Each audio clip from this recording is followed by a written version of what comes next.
دەستەی کارگێڕی یانەی کەرکووک وەک جەنابتان ئاگادارن لە دوای ئەحداثەکانی 16 ئۆکتۆبەر بارەگا و یاریگا و هەرچی مڵک و کەلوپەلی یانەی وەرچی کەرکووک هەبوو داگیرت کاوتە ئەم سات و کاتێکە لەگەڵ جەنابتان قساکەین بەڵام بە هەوڵ و ماندووبوونی ئەندامانی دەستەی کارگێڕی و دۆستانی یانەی کەرکووک و هەندەرانی یانەی کەرکووک توانیمان لە دوای ئەنجامدانی هەڵبژاردننی دەستەی کارگێڕی تازە سێ کۆبنەوە ئەنجام بدەین کۆبنەوەی ئەم جارەمان جیاواز لە کۆبنەوەکانی تر چکە هەوڵماندا بوو لە ڕێگەی بەڕێز وەزیری وەرزشفلاوانی عێراق لە ڕێگای بەڕێوەبەری گشتی کۆمپانیای نەوت لە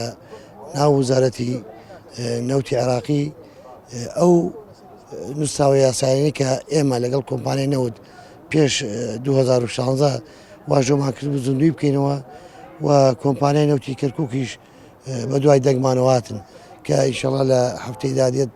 کۆبنەوەی یەکەم ئەنجام بدەین بۆ ئەوەی هیچ نەبێت لە مەرحەلەی یەکەم بەشێک لە یاریگا و بارەگا و ئەو جێگایی کایە بگرێتەوە بۆ یانی وەرشی کەرکووک وە لەلایەن کەسانی دڵسۆزی یانی کەرکووک بەڵێنمان پێدراوە کە هاوکاری بکرێن بۆ دروستکردنەوەی دووبارە تیپی تۆپی پێچکیانی کەرکووک لە هەردوو خولی عێراق و کوردستان بە شایەدی ئێوەی ڕاگەیاندکارە خۆشەویستەکان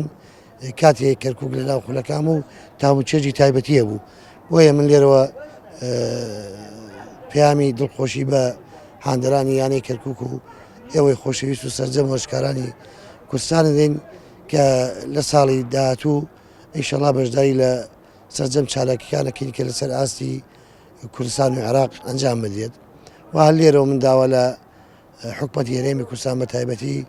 سەرۆکی حکومەت دەکەم کە چۆن لە هەموو وتارەکان و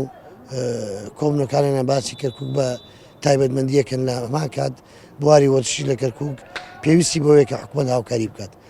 وەزعی